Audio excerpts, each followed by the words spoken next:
Good afternoon, everybody. My name is Warren Wint, and I'm one of the lead trainers for Total Success Training.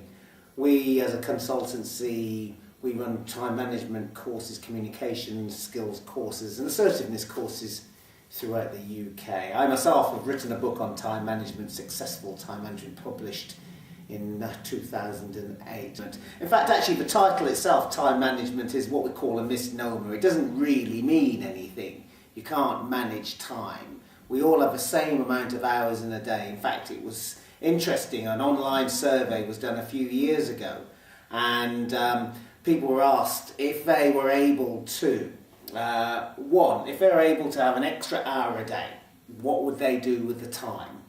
Now, the funny thing is, the biggest answer to that was sleep. And if you were to think about it, a lot of people would be at work thinking, I wish I had another hour in a day. They wouldn't be thinking, I wish I could go back to bed. No, they'd be thinking, I wish I had another hour a day to get to do what I need to do. Interesting though, the percentage of people who actually put work in terms of what they would use for that extra hour a day was only 7%, which actually is good, because if you think about it, what we'd be looking to do with the extra time is create what we call value with our time. Now, although we call this seminar time management, there are a number of things which is important to think about in relation to this. Now, I look at time managers. Great time managers are aware of three things. One, the decisions that they make, and it's all about decision making. Whatever you do with the time that you have, in a day, in a week, in a month, in a quarter, in a year, in 5 years, it's all about the decisions that you make and the strategies and mechanisms you use to make sure those decisions are of value to you, which is part number 2. Now, there's 2 elements of value. There's a value you bring to work, i.e. what you get paid for, what you produce, what you do within the time. And the decisions that we make should be value-based. But there's also another element of value, what we call personal value. If you're working unproductively, you're spending too much time at work or being stressed in and out of work, which means that you're not working towards what we call your life value. And a successful person will always be true to their values. They know what their value at work is, but it'll also be true to their own personal values, what you do outside of work. And one of the aspects of time management is to be able to manage both elements in terms of your value to its best extent. To do that, you must know what your priorities are. And we talk about life priorities, i.e. what makes your life successful. Nobody can determine to you what would be successful for you. Only you can know what your life priorities are. And I hope to be successful, you are working towards those and moving towards those to a greater or lesser extent. But let's just focus this in terms of work priorities. A survey was done a few years ago, and it said that 50% of managers in the UK did not know what they were going to do as they were going to work in the morning. Which, actually, if you think about it, you walk into work not knowing what your priorities are, what you're going to do that day, what you're doing that week. Priorities are very important. To be able to be a good time manager, you need to be able to establish your priorities, which add to your value, which means that you become a good decision maker. So instead of being a time manager, you could be a decision maker, a values manager, or a priorities manager, but they all add up to you being a much more productive person within and outside of work. One of the things that we always talk about in terms of time management is the 2 things you can think about in terms of time. You can make time for things which make you productive. Some of the things we talked about on this slide. People development, planning, strategy, creativity, organising. The things which make you productive. And you should always spend time making sure that you are making time for the things which develop you, your job, the people around you.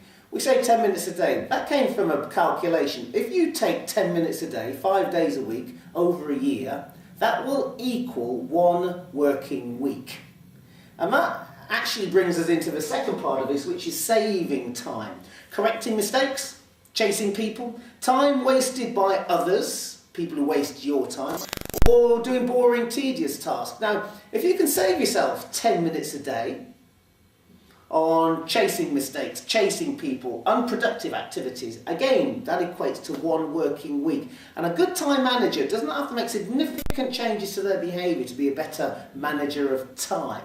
10 minutes a day as a starting point is all you need. But some of you are thinking, well, I'm just not an organised person. This next slide talks about what we call time management myths. Techniques are one thing, but if you don't believe you can do it, you're probably all right. If you believe you can do it, you're probably all right. Which one's correct? Now, all these statements on this slide actually are statements which have been made to me over the years by people who actually believe them. And the first one is always, I'm not an organised person. Some people have a self-fulfilling belief that they cannot organise themselves towards the time. Everybody can be a better organised person by developing what we call better behaviours. Not changing yourself, just changing your behaviours. Another myth is that, well, if other people could sort out their time, I could sort out mine. You're right. If people could sort out their problems, people who don't do things for you on time, or people who may waste your time. But can I just say one thing? If you're going to change anything, you've got to change what you do first, and then perhaps it can make a difference to others. Some people say time management will not work for my job. My job is too unpredictable for rigid planning. These are another couple of myths. Now, if you're in a very reactive job, well, one of the key concepts of being in a reactive job is you've got to be more organised. If you worked in a busy kitchen of a busy restaurant, then you have to be organised, and that's a very unpredictable job, very reactive job. You can't be a chef thinking, well, where's my saucepans? You can't be a chef thinking, well, what should we do this evening? I might cook for that table who came in 20 minutes earlier. No, you've got to be on the ball, ready for action. You've got to know what you're doing. So any job which has a degree of unpredictability or reactivity needs to have greater time planning. The last one is, I love that one. Somebody said to me once, I've got a lazy gene. They genetically feel that time management will not work for them because it is within them. We can all change what we do. We can all become better at what we do by changing not ourselves, but as I said earlier, our behaviours. Now, a couple of tips to help you with that. Number one, plan your day before you leave.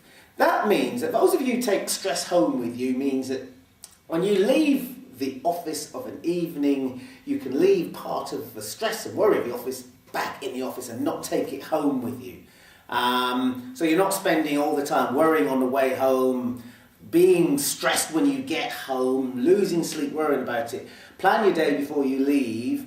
And one of the key things with good time management behaviours is consistency of approach. I've run time management courses for best part of 17, 18 years now. And it's not a difficult course to train, but it is a difficult course to get people to work to consistently, because people always go out and do with the best of intentions do it, but you have to do the behaviours consistently before they become what we call a habit, a part of what you do which is automatic. One of the key things of that is to work your plan consistently. Make sure that when you plan your day, you've always got to have your plan with you. Now, any decisions you make, we always say, get it down on paper. Don't just make decisions, write your to-do list, and next time you see it at the end of the day, write down what you need to do, and make sure, number 3, you get it out of your head. The worst place to plan and prioritise your tasks in a day are in your head. The brain is a fantastic tool. The memory element of the brain can be flawed. We can be very forgetful of the things which we need to do. We can get distracted. One of the key things is, because the brain's processing power, they say the brain can only process about 7 things at one time, which means that things go in and things go out. Now, if you write things down, plan and prioritise things, you're going to make a lot more effective use of your brain power. They always say, number 4, the palest ink is stronger than the strongest memory. So if you're spending your life trying to remember everything you do, automatically what you're doing is making yourself more stressed. And number 5 is a quick one, which I always use for people. It says, use priority words and phrases as part of your normal business vocabulary.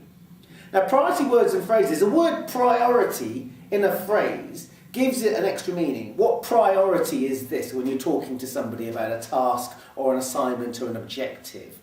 Other phrases that you can use are the words negotiable, non-negotiable. Now that gives an indication of how much movement there is on certain things. when you're looking at your task list, when somebody's discussing with you what you're doing this week, you can start using phrases like, well, I need to do that, that's non-negotiable. And get used to using words which allow you to be able to position priorities in a way which automatically is part of your thinking, not just a conscious act, but part of your behaviours, your habits, your overall thinking. By just adopting some of these time management techniques, you will become a much more proactive, productive, effective and happier, successful person. Thank you.